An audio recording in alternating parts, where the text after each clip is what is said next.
Okay, so I think we have quite a few people dialing in, so we will quack on, as Donald Duck would say. I'm just going to focus on my notes and the slides. Hello and welcome to today's webinar on grievances in the workplace. I'm Chris Kelly, a director in our London Labour and Employment team. That's me on the left looking about 17. I should probably get that photo updated and a better haircut. That rather suave looking chap on the right is my colleague Will Saunders, Senior Associate, also in London. I'm going to dazzle you all now with my technological prowess by changing slides on my own.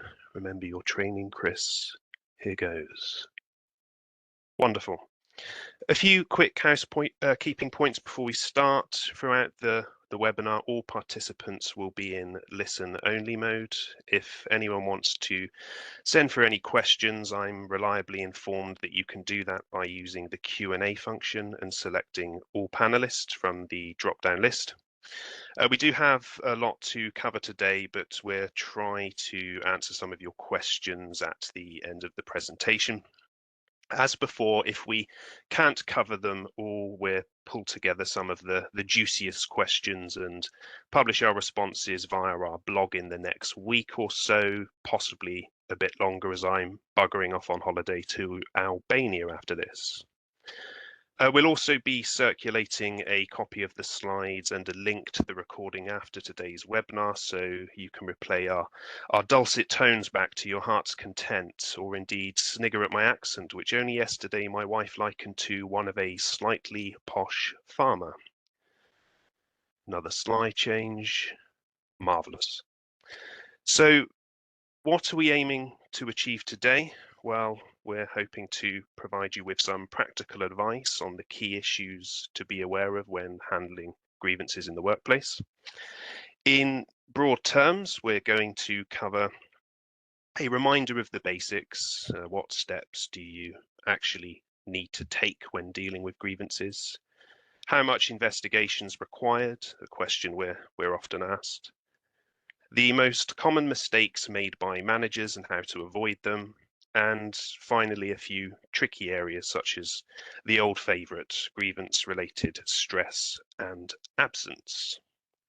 Slide change, smooth as a baby's bottom.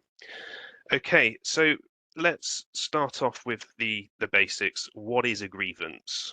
Well, a grievance isn't actually defined in law. There's a bit in the Employment Rights Act which says that the written statement of terms needs to identify a person to whom the employee can apply for the purposes of seeking redress of any grievance relating to their employment, but that's about it. There's a reference to the ACAS code there. I suspect that you'll all be familiar with that, but just in case, that's basically a guide setting out minimum standards of good practice for employers and employees in relation to grievances and indeed disciplinaries. It's not law, but tribunals do have the power to increase or reduce any compensation awarded in the event of a claim to effectively punish either party's unreasonable failure to comply with its content. Now, the code defines grievances as concerns, problems, or complaints that employees raise with their employers. In other words, a grievance could cover anything that an employee is unhappy about, which, as we all know, can be a lot of things. Grievances can be raised verbally or in writing. Strictly speaking, an employee doesn't have to expressly state, I am raising a grievance. So managers should be alert to situations where someone raises a grievance within another document, for example, in an email that also deals with other non-grievance issues, in a written response to an appraisal, things like that. If you're unsure whether an employee is raising a grievance, you're perfectly okay to ask them. Quick swig of water, talk amongst yourselves for a minute. When handling grievances, there's a few important documents to be aware of, which we've set out on the slide. The first is your own grievance policy and procedure. You should have one, as you're obliged to, and you should ensure that any grievances are handled in accordance with that, even though the policy should ideally not be contractual. You can have a contractual policy, but I'd advise against that, as you don't want to face a breach of contract claims if it isn't followed to the letter, and you can rely on the fact that employees have an implied duty to follow your lawful and reasonable instructions anyway. Next is the ACAS code, which I've already mentioned. That sets out certain principles that should always be observed when handling grievances, including making sure that issues are raised and dealt with promptly without unreasonable delay. You'll hear that term a lot during this session. Acting consistently, carrying out any necessary investigations to establish the facts of the case, allowing employees to be accompanied at any formal meetings, and allowing employees to appeal against formal decisions. We'll explore some of these principles in more detail a little later. A failure to follow the ACAS code doesn't in itself make a party liable to legal proceedings, but tribunals must take the code into account where relevant when considering whether an employer has acted reasonably or not. So best to follow it, not least because tribunals have that power to adjust award in applicable cases by up to 25% either way as punishment, as I mentioned earlier. There's also more comprehensive and non-binding guidance contained in a separate ACAS guide, which is intended to support the code.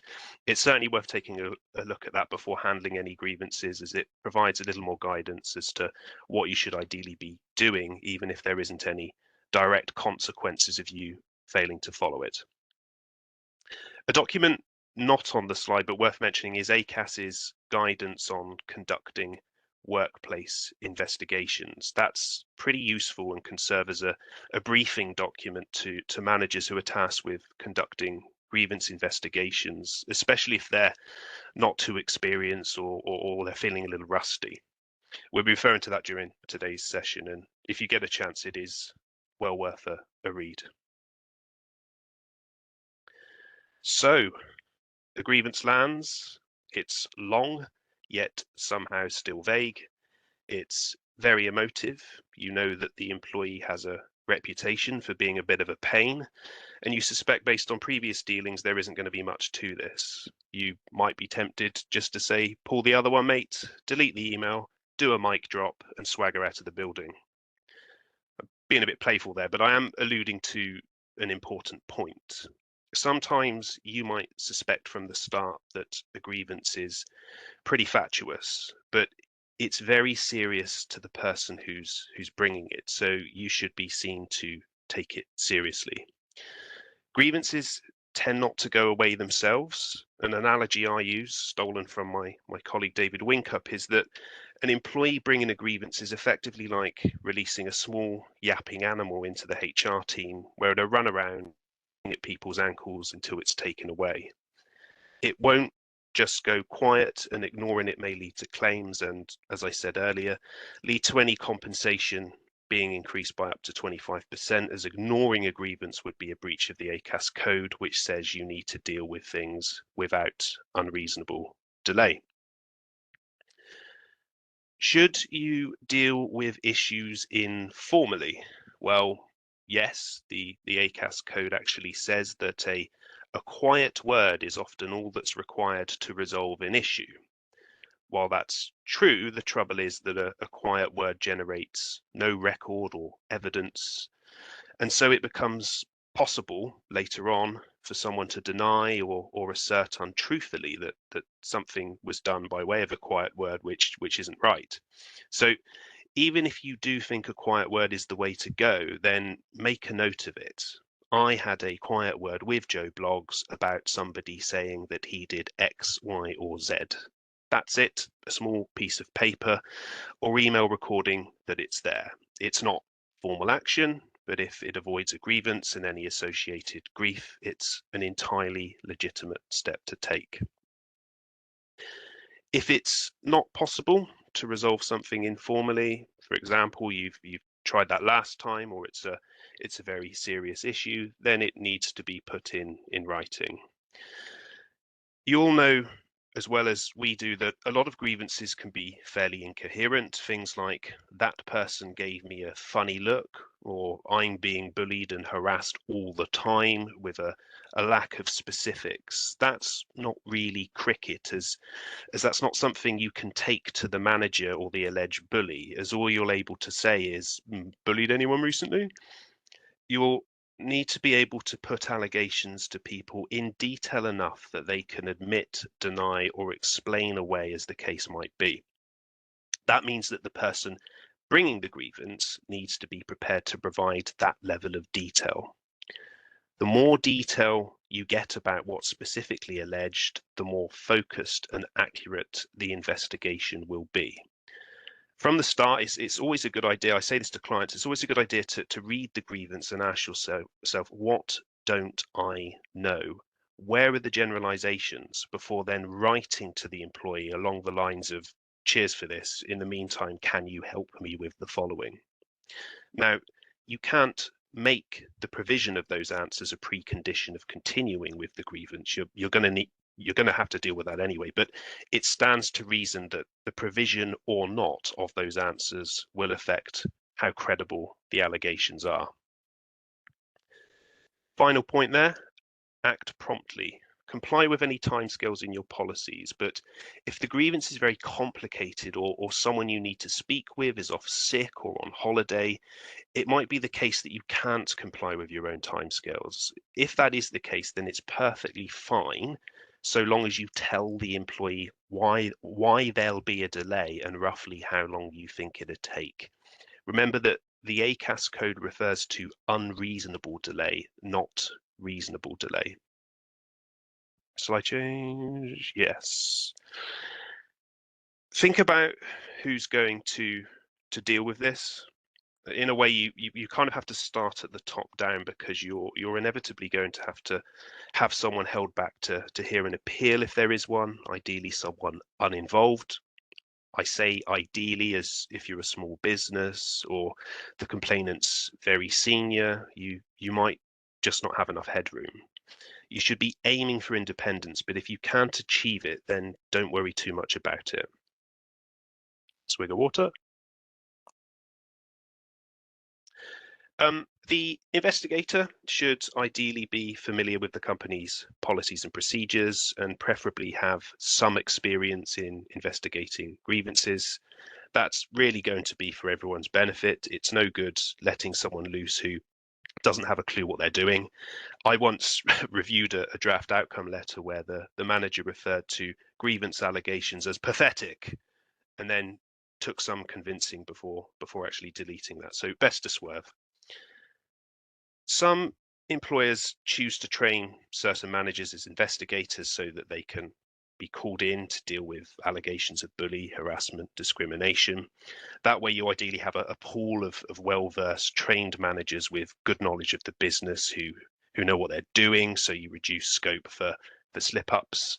That's of course great, but I suspect only really going to be viable for large employers that receive a significant number of grievances that require investigation. One question we sometimes get asked is whether the same person can investigate and decide the outcome of an employee's grievance. In disciplinary scenarios, the position's clear. The ACAS code says that ideally one person should carry out any investigation and another person should conduct the disciplinary hearing. The code's actually silent on the position concerning grievances. There's no strict legal requirement for the person who's hearing the grievance and the investigator to be different, and often it won't be practicable for that to happen. In its workplace investigations guidance I referred to earlier, ACAS says that, quote, where a grievance has been raised, the roles of investigator and decision maker may be combined. In many cases, matters raised in a grievance may be resolved more satisfactorily if the person investigating the issues also hears the grievance. So the short answer to the question on the slides there is yes.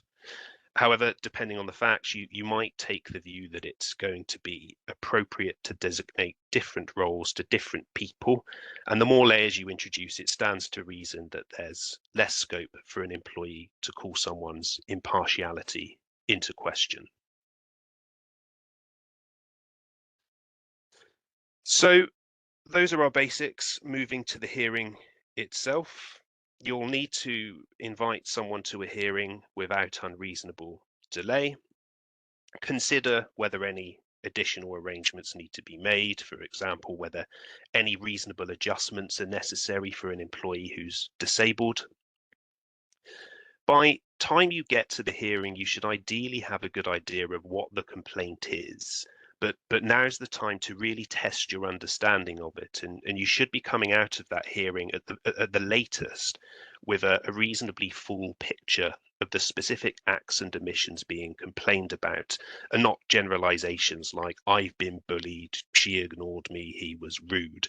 You need specific facts, names and dates, as without them you're not going to be in a position to conduct a decent investigation. Open questions, those starting with who, what, when, where, they're useful in getting an employee to provide full answers. There's also some useful phrases that can be used to achieve that. Things like "in your own words," "tell me about," "give me an example of." Leading questions, that's questions which suggest a particular answer, should be avoided if possible so that the interviewer doesn't influence the employee's account. Things like "you'd describe Darren as sexist, wouldn't you?" Best left out. You should also ask the employee to identify any witnesses they want you to speak to. When identifying potentially relevant witnesses, it's important not just to speak to those people who will support or deny the employee's version of events. What makes a relevant witness will depend on the nature of the allegations, of course. Ask yourself, is their account likely to add materially to the investigation? Oh, and it goes almost without saying that any meetings with witnesses should take place somewhere private where the parties won't be disturbed. As I said, at the end of the hearing, you should ideally have attained sufficient details about the nature of the employee's complaint. You should also ask the employee how they'd like to see the grievance resolved. You won't be bound by this, and you should make that point when asking the question. Admittedly, responses can vary in usefulness, from the totally unrealistic "sack everyone I don't like, promote me and give me a ton of cash," to the actively unhelpful "well, you're my employer, you need to resolve it for me." That said, you might be able to find out whether the employee regards the position as resolvable, and that may well be relevant to proposed remedies. It's always advisable to have another person present at any meetings to take notes. The ACAS non-statutory guidance recommends that someone not previously involved in the case. In practice, it's often a member of the HR team. That's perfectly fine. I know that some people prefer to type up the notes and have them sent and signed by the employee. There are arguments for and against that. You are potentially inviting the employee to rewrite history. If you do send out minutes and get a load of comments back that you disagree with, then perhaps best to say so at the time or in the outcome letter if they're material. A point I wanted to cover that isn't on the slide: sometimes it might be appropriate at this stage to consider whether any steps should be taken to protect or support the employee who's raised the grievance during the investigation process. That might, for example, mean moving an alleged bully or harasser in serious cases, such as actual threat or perhaps even physical assault. Generally, though, the point does require careful consideration, because the act of moving or suspending someone can easily be taken as a public comment on their culpability. As a rule, transfer or suspension should be a measure of last resort only. Another quick point that I wanted to throw out, going completely off-piste, is the statutory right to be accompanied. Workers have the right to be accompanied by a trade union official or a work colleague at any grievance meetings. Strictly speaking, the right's only triggered by an employee making a request, but best to proactively advise employees of their right to be accompanied when inviting them to the hearing, not least because it makes you look good. It's worth remembering that an employee's companion can address the hearing and confer with the employee, but they're not allowed to answer questions on the employee's behalf. If in doubt, it's worth making that clear at the beginning of the hearing. Also, remember that if the employee's chosen companion won't be available at the time proposed for the hearing, you do need to postpone to a time proposed by the employee, provided that the alternative time is both reasonable and not more than 5 working days after the date originally proposed. So the question that we often get asked is, well, I know what the grievance is about, but how far into this have I really got to go? That's sometimes the case when the facts are complicated.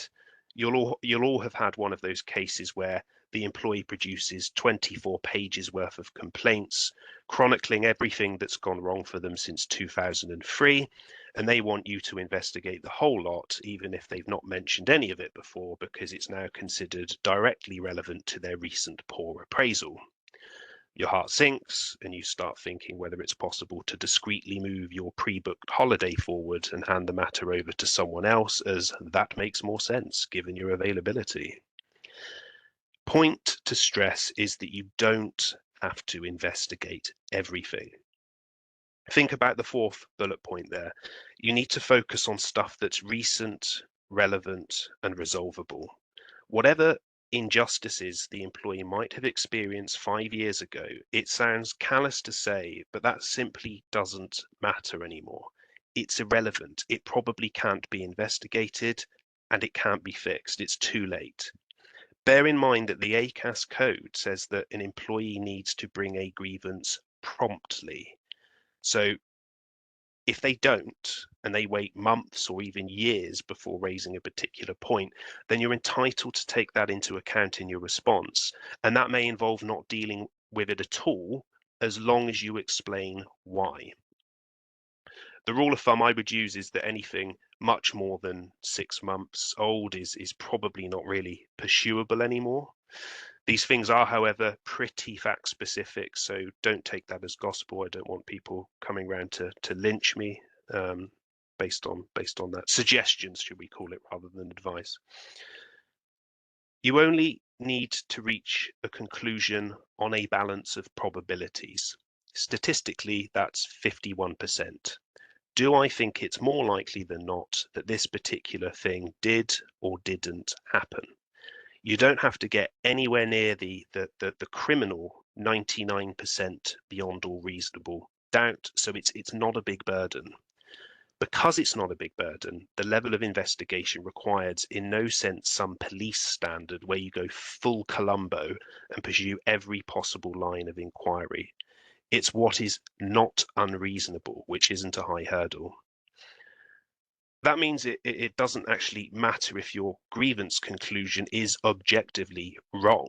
If you decide on a balance of probabilities that X did something, then your grievance investigation isn't invalid if it later turns out that they didn't. It's kind of like the unfair dismissal regime. So long as you reasonably believe that someone's guilty after a fair investigation, then that dismissal will be fair, even if, as an issue of fact, it turns out the employee wasn't guilty. So you can be objectively wrong as long as you're reasonably objectively wrong, if that makes sense. The investigation itself is going to depend on the facts of every single case, but you're allowed not to pursue avenues that are clearly irrelevant. You're allowed not to interview every single witness the employee puts forward if it's quite clear that they won't add anything. For example, if you've interviewed 3 out of 10 names and they've all said the same thing, then there's going to be little point interviewing the other 7, and you can say that to the employee. It's also fine to interview someone more than once. If you interview someone and think, oh, bugger, I wish I asked that, or something comes up later and you need to go back to them, that's okay, and it's likely to be advisable. The bottom line is that if you think about being questioned by a judge or a barrister in a tribunal, and you can show that you did enough to get yourself into a position so as to say, this is what I genuinely thought and why, then you're golden. How can you get this wrong then? Well, you stray outside the range of reasonable responses, things like challenging or failing to challenge obvious untruths, challenging obvious inconsistencies, ducking key allegations, things like that. Sometimes because there's no witnesses and you're left with a case of one person's word against another's, the temptation is to avoid engaging on the matter altogether.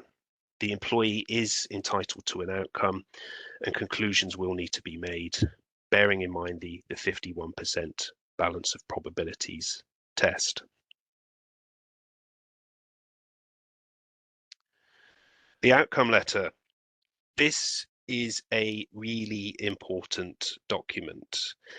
If matters progress to a tribunal, then this is going to be the next best thing to a formal legal pleading, so it had better be as right as possible. Do not let a manager look at a draft produced by you or from lawyers and just have them sign it. They've got to read it, they've got to own it, they've got to know that if this goes to litigation, then they'll be cross-examined by a smarty pants barrister on its content.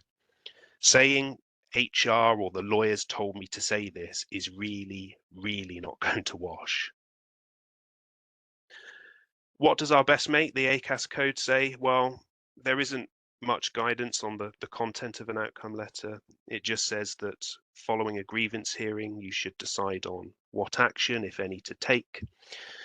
Decisions should be communicated to the employee in writing without, you guessed it, unreasonable delay, and where appropriate, you should set out what action you intend to take to resolve the grievance.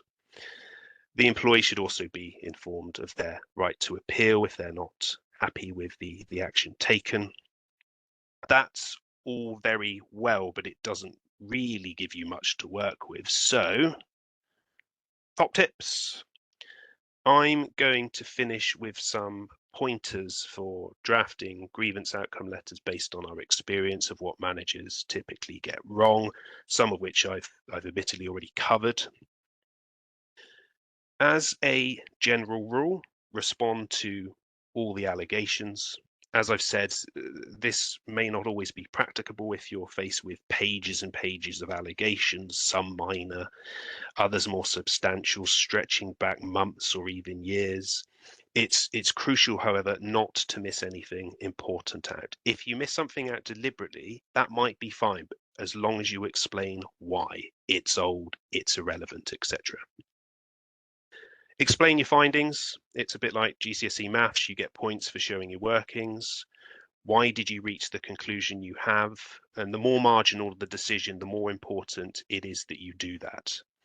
As I said earlier, if it's one person's word against another's, you'll usually need to reach a conclusion about who you believe. That doesn't mean you're labeling one of the individuals as a liar. You're only saying that you found the other individual's account more credible. Reach a conclusion, obviously, we spoke about that earlier. Don't be afraid to uphold a grievance if the evidence supports it. Sometimes managers feel that they can't uphold a grievance because that would effectively give the employee a right to bring a claim against the employer. While that might sometimes be the case, addressing the issue effectively may forestall this. On the other hand, if you simply dismiss the grievance when the evidence clearly suggests otherwise, you're only likely to inflame the situation and discredit the grievance procedure in the process. That's enough of me wittering on. I'm now going to hand over to Will, who's going to pick this up at the appeal stage. Thanks very much, Chris, and good afternoon, everyone. So, ideally, the employee will be satisfied by the grievance outcome, and you can draw a line under the matter there and move on. Unfortunately, as we all know, that will often not be the case. However thorough the investigation and carefully drafted the outcome letter, employees whose grievances are not fully upheld in every single respect will often exercise their right to an appeal. As Chris rightly noted, employees should be advised of that right in the grievance outcome letter. The outcome letter should also ideally set a time frame within which any appeal should be received. Although neither the ACAS Code of Practice nor the non-statutory guidance suggest a particular deadline, the 5 working days suggested for appeals against disciplinary decisions may be an appropriate timescale. Having said that, if an employee raised an appeal after the deadline, you should still give serious consideration to hearing it in any event. If you refuse to hear the points an employee wished to make in the form of an appeal, he or she may well be able to raise them in the form of a further grievance in any case. So hearing the appeal may be the shortest route to concluding the process. The appeal process may, of course, also help to resolve any outstanding issues the employee has, and thereby put the employment relationship back on the right track, which is, after all, the point of the whole exercise. Employees should also be informed in the grievance outcome letter to submit their appeals in writing, setting out their grounds in full. Ensuring the appeal manager has as complete a picture as possible of the basis for the employee's appeal in advance is likely to assist with the efficient management of the process. On receiving an appeal, you should first write to the employee with an invitation to attend an appeal hearing.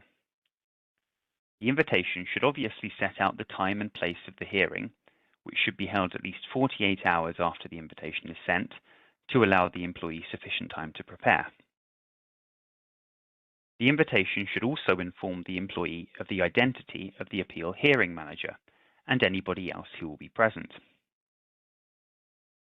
As Chris mentioned in relation to the grievance hearing, it's generally preferable to have a separate note-taker present to ensure that a fairly comprehensive record is taken, whilst allowing the manager to focus on the hearing itself. The appeal should be, and importantly be seen to be, dealt with impartially and, wherever practicable, by a manager who has not otherwise been involved in the case. As Chris noted, the person hearing the appeal should also be no less senior than the initial decision maker and should ideally be more senior to avoid any doubt that the manager has the authority within the business to overrule the initial decision. However, as Chris said, that is not an absolute prerequisite, and in small businesses or in relation to grievances raised by or against senior employees, where the initial decision maker is already among the upper echelons of the organization, finding a more senior appeal hearing manager or one that has had no previous involvement in the case may simply not be possible. The key point is to think about who would conduct any appeal before appointing the grievance manager, and to ensure that where there is a difference in seniority, that the junior of the two makes the initial decision. In terms of scope, appeals usually take the form of a review of the original decision, i.e., in which the appeal manager determines to what extent the grievance manager's initial findings and outcome were reasonable. However, there may be circumstances in which it's appropriate to conduct a full rehearing of all the evidence. For example, if there has been a fundamental procedural flaw in the original grievance investigation, such as a failure to speak to a key witness or consider a key document. It's worth noting that an appeal may provide you with the opportunity to remedy any material weaknesses in the original decision, and thereby extinguish or mitigate any claims that an employee may otherwise have had as a result. Clearly, you should always check what your own procedure provides. If it says that an appeal will involve a full rehearing, then you should stick to that unless you have a good reason not to do so. As at the grievance hearing, the employee has the statutory right to be accompanied by a trade union official or a fellow worker at any appeal hearing and should, ideally, be advised of that right in the invitation letter. The employee should also be asked to share any documentation relevant to the grounds of an appeal in advance of the hearing, again, so that the appeal hearing manager has as complete a picture as possible from the outset. The outcome of any appeal should be communicated to the employee in writing and without unreasonable delay.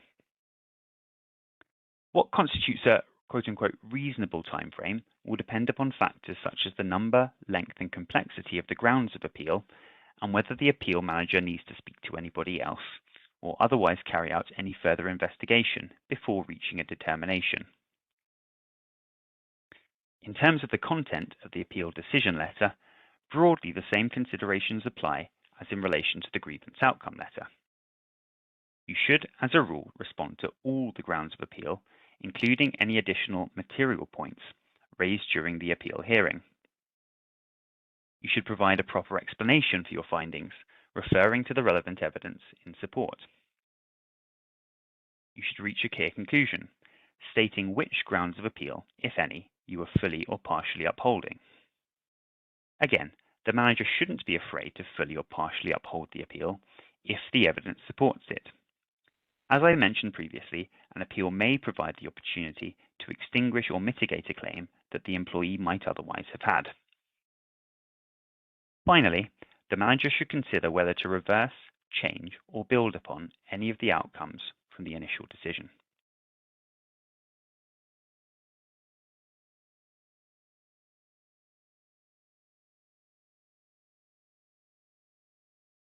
Next, just a quick reminder about the role of HR in the grievance process.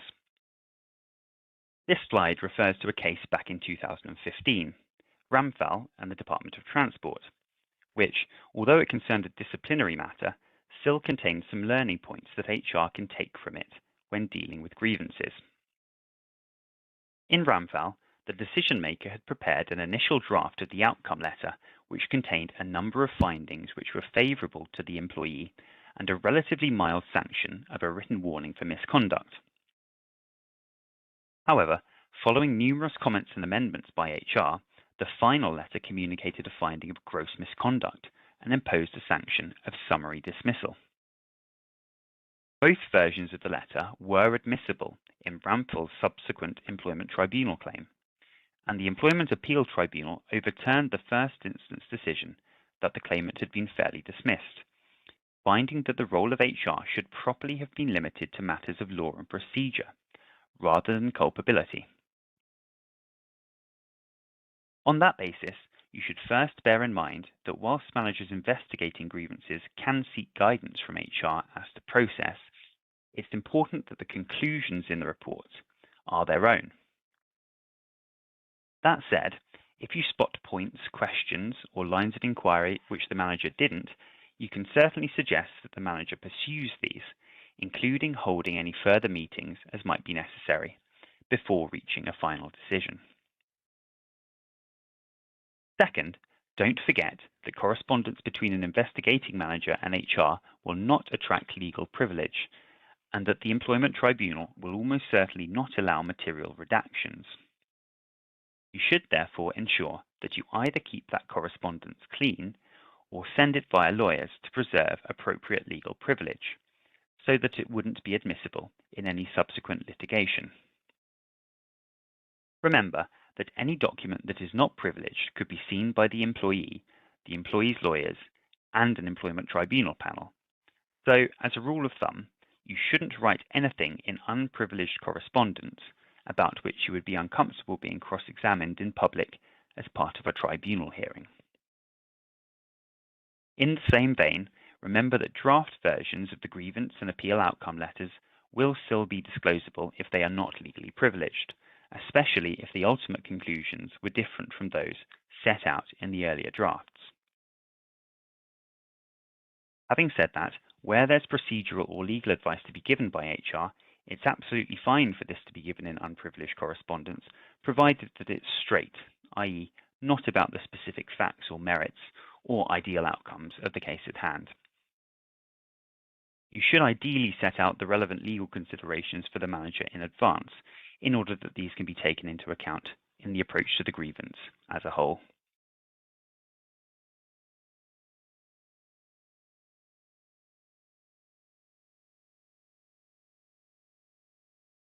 Before we finish, I just wanted to address some of the common tricky issues that crop up when dealing with grievances in the workplace. First, employers sometimes have to deal with employees who go off quote-unquote sick after they have raised a grievance or if they have had a grievance raised against them, often citing stress, anxiety, and/or depression. Whilst you may well suspect that the employee is simply trying to stall matters, there's no doubt that a grievance process can be stressful for everyone involved, so you should be very careful about how you proceed. If the employee has only been signed off work for a short period of time, say a week or two, the best approach will usually be to wait and see if the employee returns to work at the end of this period, and then proceed with the grievance process at that point. However, if the employee will be off work for a longer period of time, such as a month or longer, or where an employee submits a number of consecutive fit notes, it may be necessary for the company to seek medical advice. The employee may not be fit enough to return to work, but that doesn't necessarily mean that the employee is unable to respond to questions in writing or meet with the company in person or remotely for a short period of time. You may also need to consider making adjustments to the procedure if the employee's illness potentially amounts to a disability for the purposes of the Equality Act, such as building in regular breaks, or perhaps allowing a family member or another person who is not a colleague or trade union official to act as companion. The key thing is that employers must act and be seen to act reasonably when dealing with employees who say they're too unwell to attend meetings or to otherwise participate in grievance procedures. However, it's also key that the company doesn't allow matters to slip, and the longer an absence persists, the more likely it is to be reasonable to insist that the employee participates in writing or by some other means.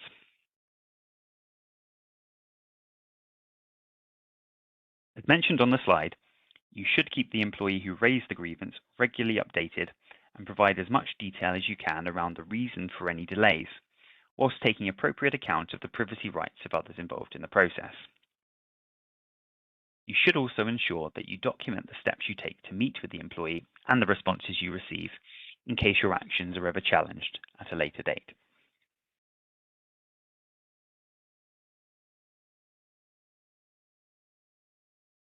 So what about the employee who raises multiple grievances? Can you ever say enough is enough? Many of us have dealt with employees who raise serial grievances. There is often an initial grievance, then an appeal against the grievance outcome, then a further grievance regarding the company's handling of that grievance, and so on.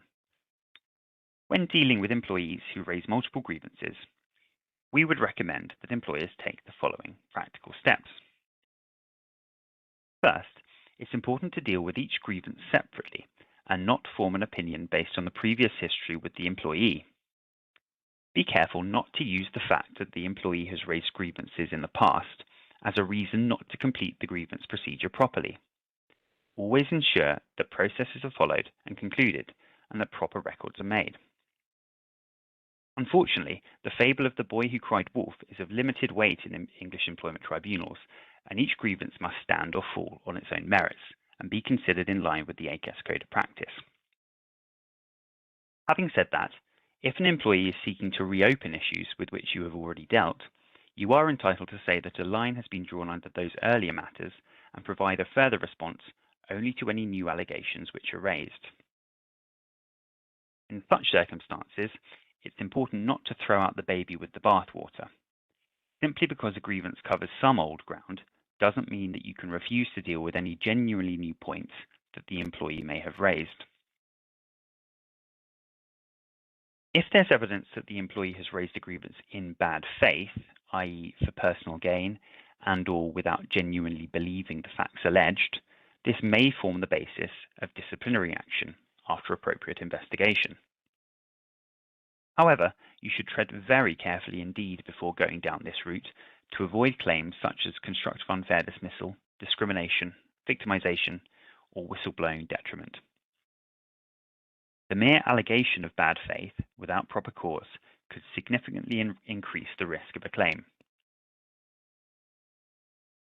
In some cases, it may be appropriate to consider mediation as an alternative to having to work through grievance after grievance. An increasing number of employees are turning to mediation in an attempt to resolve internal complaints. Mediation is clearly not going to be appropriate in all circumstances, but the earlier it is suggested, the smaller the chance of positions becoming irretrievably entrenched, and the greater its prospects of success. If the mediation is successful, then it has obviously served its purpose and should put a stop to further grievances. However, even if the mediation were unsuccessful, it may well have been worth doing in any event. For example, in the case of an employee who brings a number of grievances regarding his line manager or other colleagues with whom he needs to deal on a daily basis as part of his role, the failure of mediation to repair the working relationship with his team may help establish that there are irreconcilable differences between the employee and his colleagues, which can be the basis for a fair dismissal on the ground of some other substantial reason.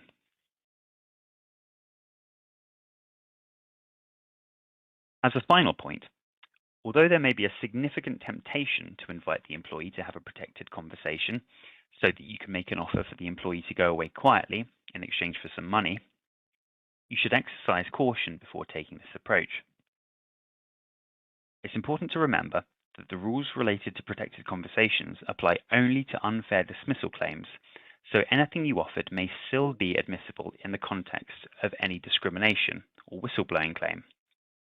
For example, that the employee subsequently brought. In that event, the mere fact that you had approached the employee to have a protected conversation could be alleged to be a further detriment or instance of less favorable treatment.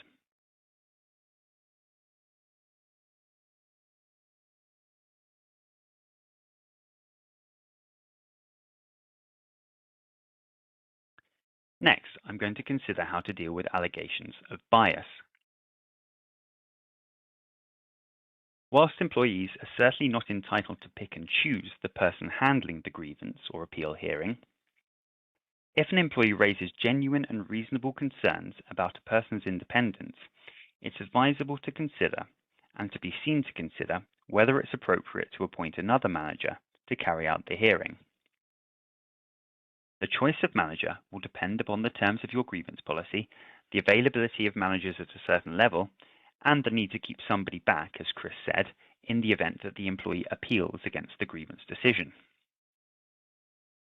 As Chris mentioned, in a small employer especially, some degree of professional and personal relationship with and between management staff is inevitable, and allegations of bias could not be used as a ground to disqualify them all and frustrate the process altogether. The key question for you to ask yourself is whether, objectively, there is anything here that might reasonably be seen as creating the possibility of bias. If so, is there anything that you could reasonably do to avoid that?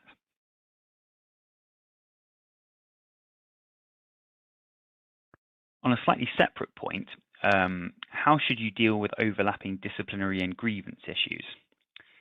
This is where things can get complicated. The ACAS Code of Practice makes it clear that where there are overlapping disciplinary and grievance cases, it may sometimes be appropriate to deal with both issues concurrently.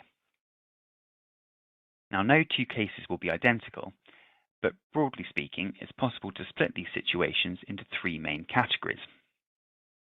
First, if the grievance is totally unrelated to the disciplinary issues being addressed, it will normally be safe to proceed with the disciplinary proceedings as a separate but concurrent process.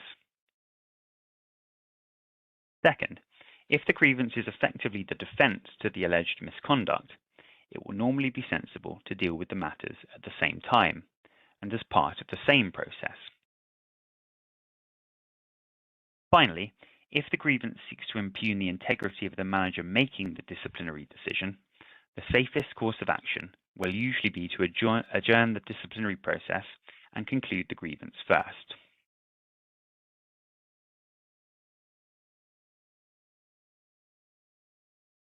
On a separate point, what about post-employment grievances? Employees sometimes attempt to submit grievances on or after termination of employment. For example, employees may resign and lodge a simultaneous grievance indicating that they consider that they've been constructively dismissed by reason of the employer's conduct. Alternatively, an employee who is dismissed with less than 2 years' service and not offered the right to an appeal may raise a grievance against that decision, notwithstanding that his or her employment has already terminated.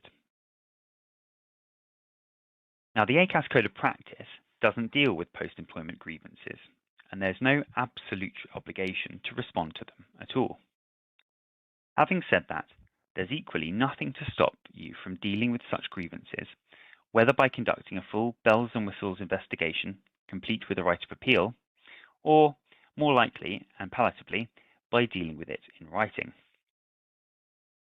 Depending on the nature of the grievance, this just may be sufficient to head off a claim at the pass.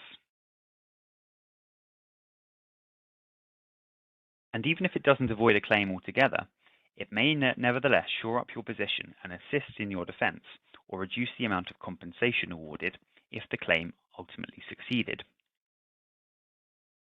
By way of example, in the 2018 case of Base Children's Wear and Not Shouldy, an employment tribunal awarded a 25% uplift on the compensation granted following an employer's failure to follow the ACAS Code of Practice, or indeed to respond at all, to an employee's grievance submitted after her dismissal. The employer didn't appeal the uplift, and when the matter came before the EAT, the appeal tribunal didn't make any comments disagreeing with the tribunal's approach. So it's quite possible that tribunals and indeed the EAT will take the same approach in similar cases going forwards. It may therefore be advisable to consider the ACAS Code of Practice even in relation to post-employment grievances, or, at a minimum, to provide some sort of response, particularly if the employee is likely to issue a claim.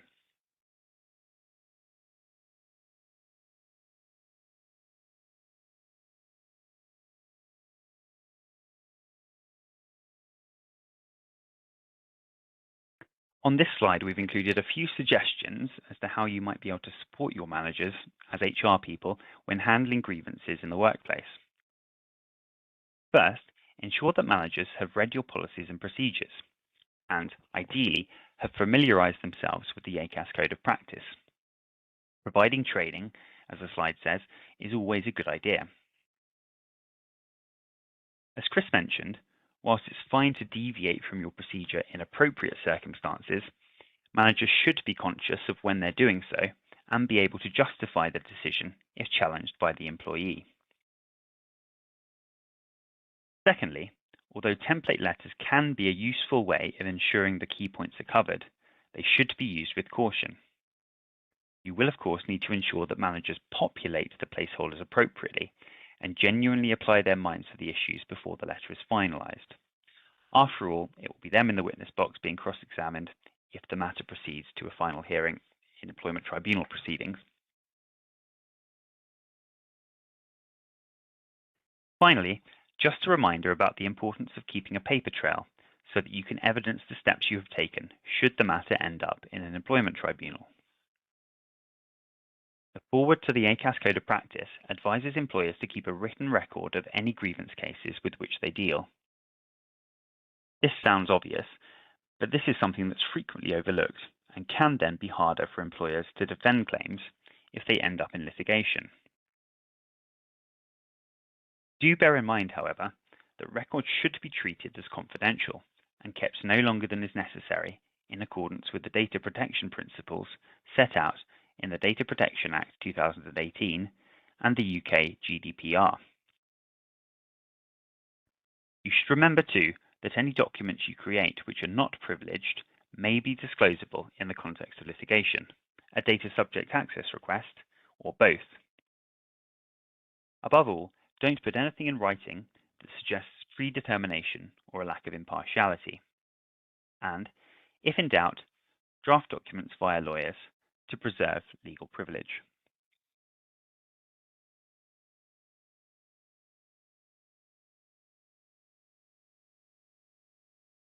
So that brings the prepared part of the webinar today to a close, but we do still have a few minutes left for questions.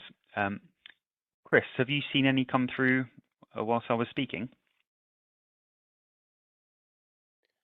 Thanks, Will. I confess I can't view the chat function, but I am informed by Claire that we've had a couple of questions which suggest we've either covered everything or we've put you all to sleep. I'm not going to guess which. Apparently, those questions don't really lend themselves to a quick answer, so perhaps best for us to pick them up via the blog over the next week or so, and we can send out sort of focused and tailored responses, which I hope will assist. As I said, slides and a recording will follow, so keep your eye out for that. I think we're probably best if we draw it to a close. So thank you so much for attending. I hope you found the session useful. I'm going to pack for Albania now, so I'll hopefully see some of you on the other side soon. And I'll let people crack on with their day. Ta-ta for now. Thanks very much, all. Good afternoon.